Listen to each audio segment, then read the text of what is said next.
Yang kenyang ya. Oke teman-teman, kembali lagi di channel Hani Farhan Hawasi. Teman-teman, kali ini kita akan membahas sesuatu yang cukup menarik dari perjalanan Kang Deddy Mulyadi dalam membangun Jawa Barat.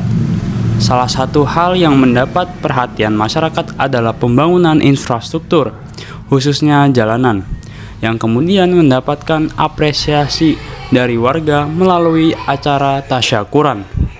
Namun, kalau kita melihat lebih jauh, pembangunan yang dilakukan tidak hanya berkaitan dengan infrastruktur atau angka-angka investasi. Ada pula upaya membangun kualitas sumber daya manusia. Salah satunya melalui kerjasama dengan pihak luar negeri, termasuk Korea, yang membuka peluang bagi masyarakat Jawa Barat untuk mendapatkan pengalaman dan kesempatan bekerja di sana. Sebelum saya membahasnya lebih jauh, teman-teman bisa menyaksikan dulu cuplikan-cuplikan video berikut ini. Silahkan.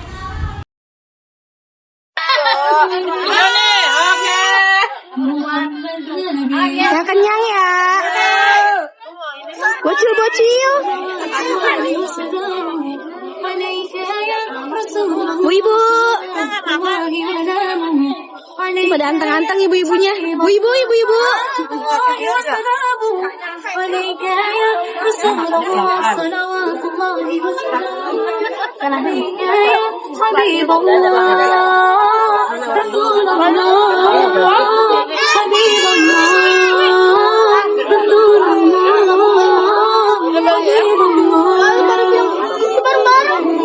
Anak-anak kecil, coba lihat sini.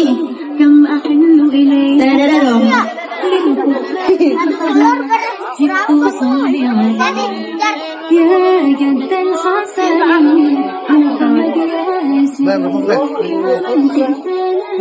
Kiki.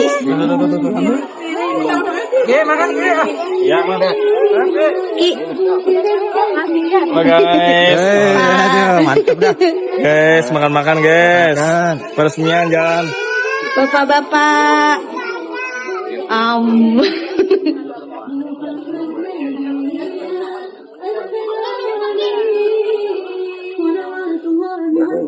Ayo, kami sendiri.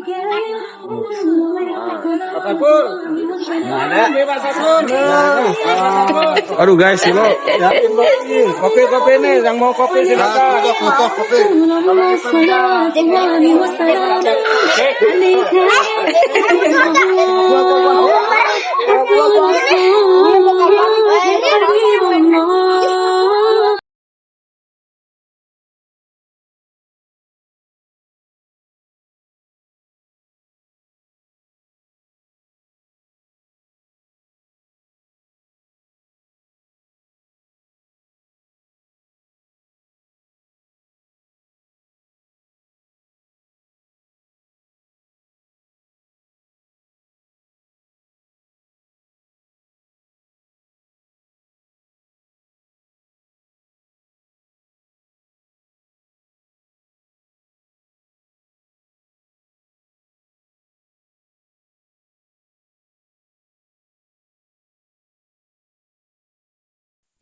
Nah, jadi kalau ada jalan bagus dicat merah marun, orang menyebutnya sirkuit Mandalika, pasti nyangkanya menang PU. Lain menang kepala dinas, lain menang kepala UPTD, menang budak tukang ngecat.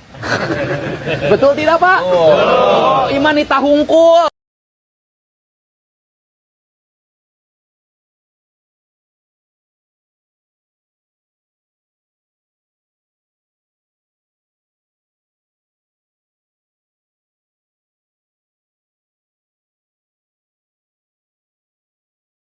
Action.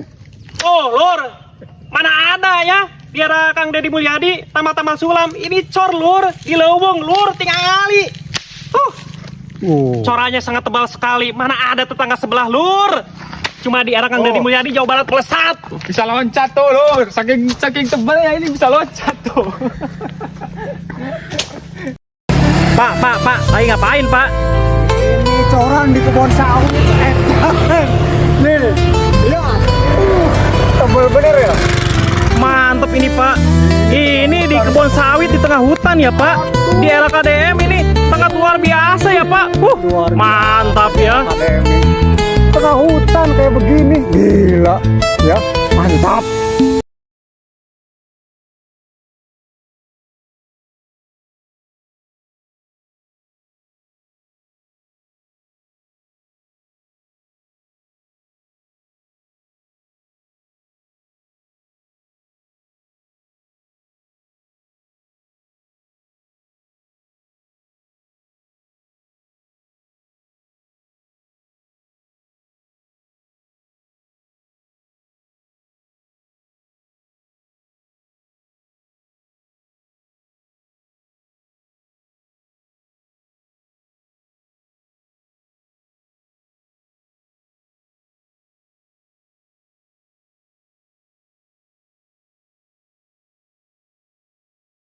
Kunaon bangsa urang Sunda pembangunanana teu boga identitas, katingali teu ngalami loncatan sabab teu apal ka dirina. Lamun teu apal ka dirina moal apal ka Gustina, lamun teu apal ka Gustina teu apal ka dirina berarti teu apal ka alamna. Lamun teu apal ka alamna ya laing sakartum la ajidanakum wala ing kafartum inna ajabila sadid. Gunung ditugaran sagara dibedahan, rakyat paburantak ungap poe calawak sangsara masakat, tapi alamna ruksak teu aya pangwangunan negara nu maju ku karuksakan alam teu aya contona. Ieu nah ku kituna ieu nu janten udagan, kulantaran ieu nu jadi udagan tah saestuna buhun di infrastruktur desa akan kita dorong untuk dibangun secara bertahap oleh Pemprov Jabar dimulai tahun ini. Maka kita akan melakukan secara berjenjang pada desa-desa yang mengalami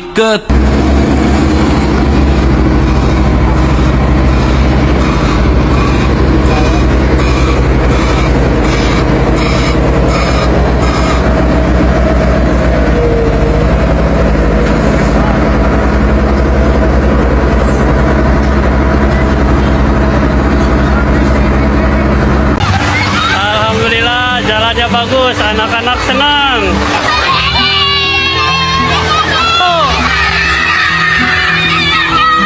Makasih Pak Dedi.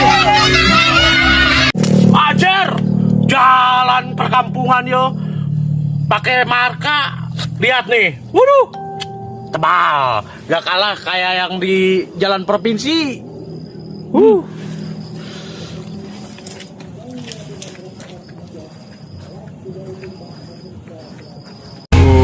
Luar biasa ya tuh. Sudah dicor, ini aspalnya sampai tebal sekali ini.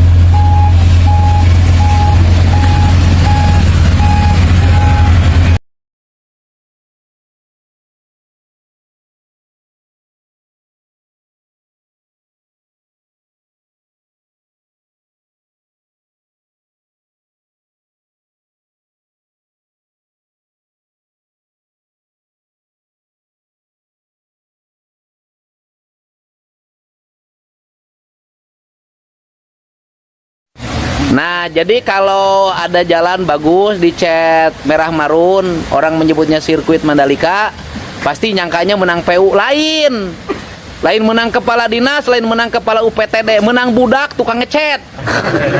Betul tidak Pak? Oh, Imanita hungkul. Oh, jadi siapa yang mengerjakan bukan gubernur, siapa rombongan saha eta tadi dinya teh? Hah? Rombongan si Rahmat, si Udin, si Uned, termasuk saya ngerahin 30 orang ikut membantu ya. Kerja yang bagus, makan yang banyak ya. Biar jalan di Jawa Barat pada lecir semuanya. Ya. Jangan lupa habis ini kabut lagi bikin jalan yang bagus-bagus. Oke? Ternyata, jika anggaran negara bebas dari korupsi, jalanan di seluruh negeri bisa tertata rapi. Jawa Barat adalah buktinya. Di era kepemimpinan Kang Deddy Mulyadi, seluruh poros jalan penghubung provinsi dan kabupaten dipastikan bebas lubang hanya dalam 3 tahun. Semua berkat kebijakan ketat yang menutup celah korupsi dan memastikan anggaran dikelola dengan baik. Hasilnya, masyarakat langsung merasakan manfaatnya.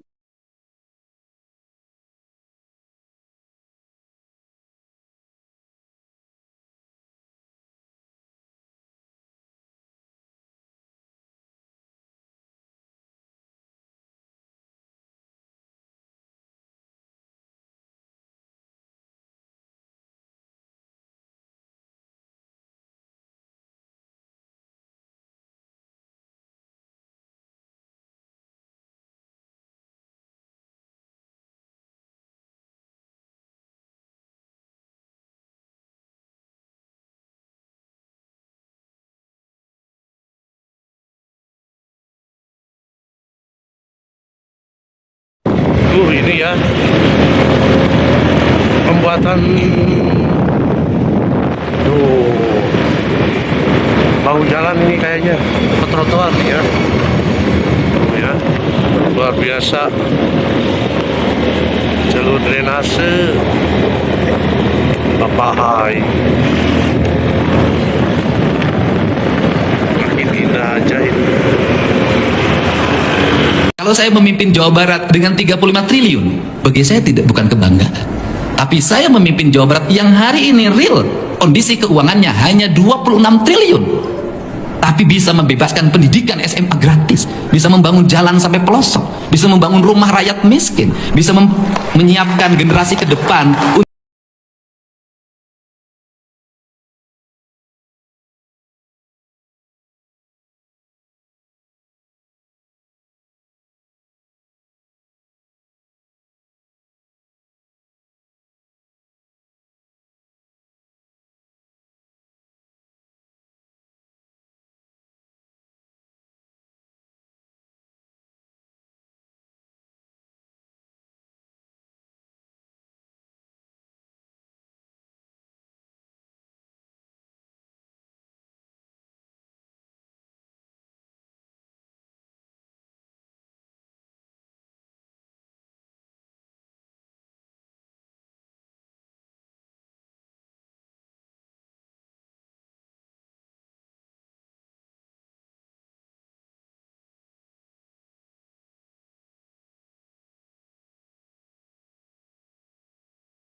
Oke teman-teman, itu dia cuplikan-cuplikan video yang teman-teman sudah lihat.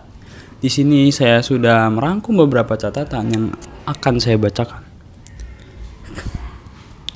Tidak mengherankan apabila kemudian sejumlah investor asing mulai melihat Jawa Barat sebagai wilayah yang memiliki prospek. Ketertarikan tersebut tentu tidak muncul begitu saja. Infrastruktur yang semakin baik, sumber daya manusia yang diperhatikan, serta arah pembangunan yang jelas menjadi beberapa faktor yang dapat membentuk kepercayaan investor. Nah, dari sini kita masuk kepada gagasan yang lebih luas.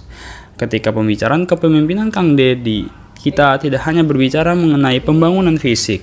Ada sebuah persoalan yang jauh lebih panjang, yaitu bagaimana membangun kembali rasa percaya diri masyarakat terhadap identitas dan budayanya sendiri. Di zaman sekarang, masyarakat sangat mudah terpengaruh oleh arus globalisasi.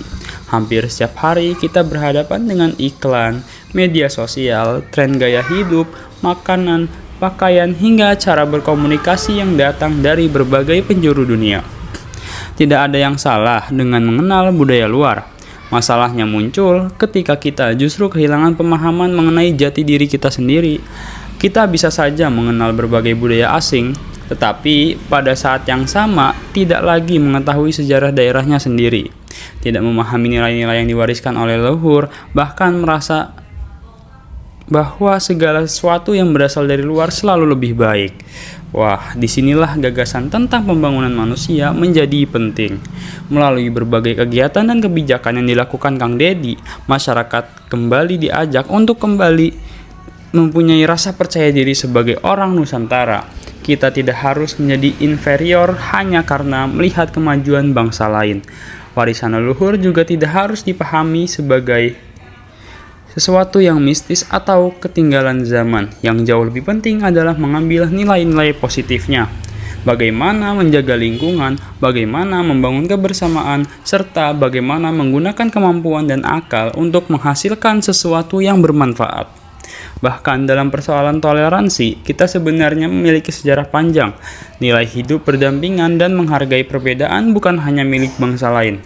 Masyarakat Nusantara juga memiliki tradisi tersebut sejak dulu. Karena itu, pembangunan Jawa Barat idealnya tidak hanya menghasilkan jalan yang lebih baik, gedung yang lebih bagus, atau investasi yang semakin besar. Yang lebih penting adalah lahirnya masyarakat memiliki karakter, percaya diri, produktif, dan mampu berdiri dengan kekuatan sendiri. Infrastruktur memang dapat terlihat hasilnya dalam waktu relatif cepat. Jalan dibangun, masyarakat bisa langsung merasakan manfaatnya. Tetapi pembangunan karakter manusia berbeda.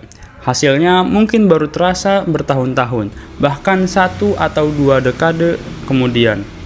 Misalnya, memiliki anak-anak muda memiliki kebiasaan yang lebih positif, mampu memilih pergaulan dengan bijak, tidak mudah terbawa tren, dan memahami bahwa masa depan mereka tidak harus ditentukan oleh apa yang sedang viral di media sosial. Hari ini mungkin perubahan tersebut belum terlihat secara keseluruhan, tetapi pendidikan karakter selalu membutuhkan proses yang panjang. Kita boleh belajar dari Barat, Timur, Korea, Jepang, Cina, atau negara manapun yang memiliki kemajuan. Tetapi jangan sampai proses belajar itu membuat kita lupa siapa diri kita sendiri. Mungkin itu saja hal-hal yang dapat saya sampaikan. Jika ada salah kata, mohon dimaafkan. Wassalamualaikum warahmatullahi wabarakatuh.